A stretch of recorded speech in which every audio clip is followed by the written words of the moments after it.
When you study near-death experiences long enough, sooner or later you're going to run into the same phrase over and over again. And generally it's something that's said by doctors. That's impossible.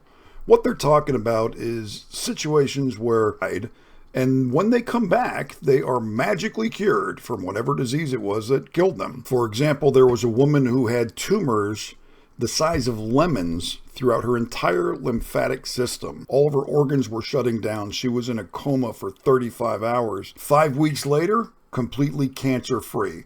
Now that was verified by oncologists. It actually did happen. Died from cancer, had a near-death experience, came back, completely cured of cancer. There was a man who was clinically dead for 105 minutes, almost 2 hours of CPR. When he was revived and he came back, 0 brain damage.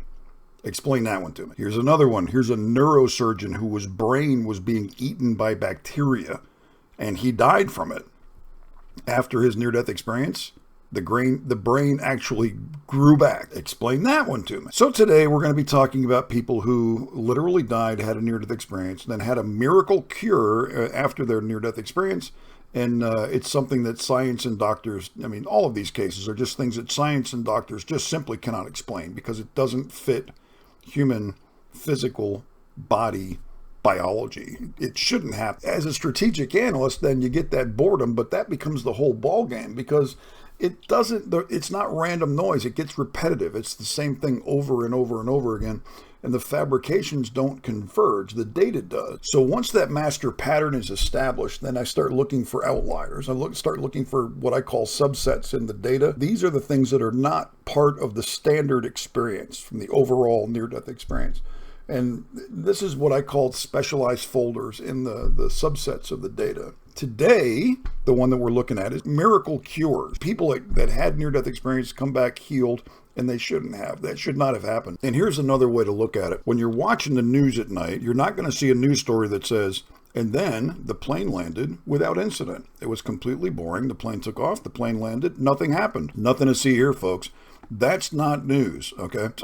Near-death experiences by themselves are good enough. It's a very cool thing to study. This particular subset of the miracle cures is like a special little glowing light. Hey, check this out, because it's very similar to the veridical experiences when people have out of body and they can see things they're not supposed to see. Nobody's supposed to come back from a near-death experience and be completely cured of cancer. To the point where they had cancer where it killed them. They died. They had a near-death experience. They came back, and the cancer goes away within a couple of weeks. Really? Okay. Those are the ones that would make a skeptic out of anybody. Let me tell you my favorite story in this entire subset. I use this one all the time. It's Jeanette Biro. During her near-death experience, she's shown her entire life plan. It's laid out in front of her, almost like an architectural plan, blueprint. And of all of the things that she decided that she wanted to include in this life plan before she was born, they're laid out on this script, on this blueprint. One of the items on the list, or one of the things that's on the blueprint, and this is clearly something that she herself picked, is chronic illness. Okay? That chronic illness is exactly what killed her.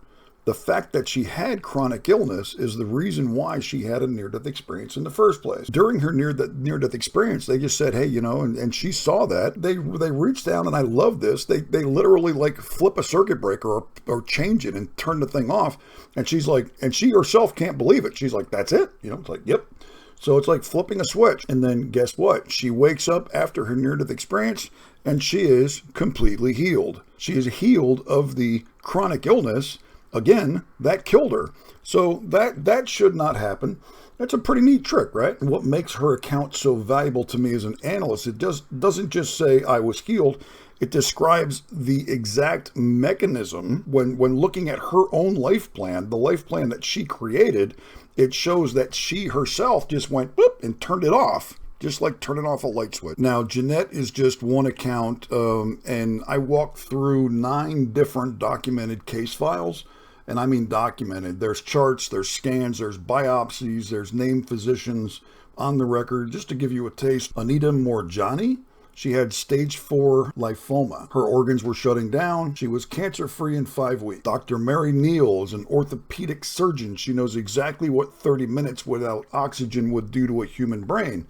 But it happened to her. Ask her, she'll tell you the math doesn't work. She should have been dead, and if they were able to revive her body, she should have been brain dead or a vegetable or what have you, but she came back perfectly fine. So here's the thing, that there are not just a handful and not just 100, there are thousands of these accounts. They are throughout the entire near-death experience data set. You run into them in places where you didn't even expect. And here's the really cool part.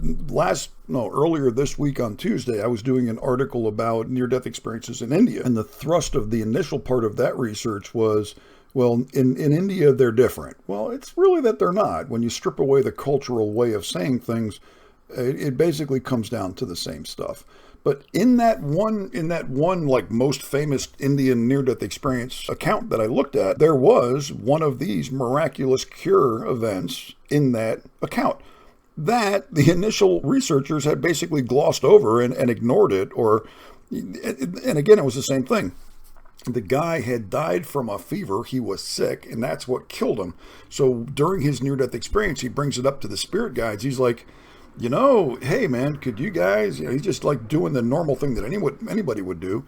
Do you think you can give me some medicine to cure this? And they went, yeah, sure, here, drink this. So he drinks this thing. He wakes up. Not only is his illness gone, the dude never got sick again for the rest of his life. He was like healthy until he got into old age. And then I don't know what killed him, but anyway, there's a description for this video to the link for the full article, which gives all the details. It's on the winner NDE.com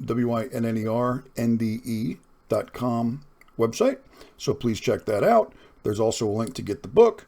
So should be links here in the description, wherever they are, for the article, the website, and the book. Please don't forget to like, follow, share. This is how you get more of this content. I'm going to be doing more of these things, doing deep dive, focusing in on specific parts of the near-death experience data. Thank you very much and have an amazing day.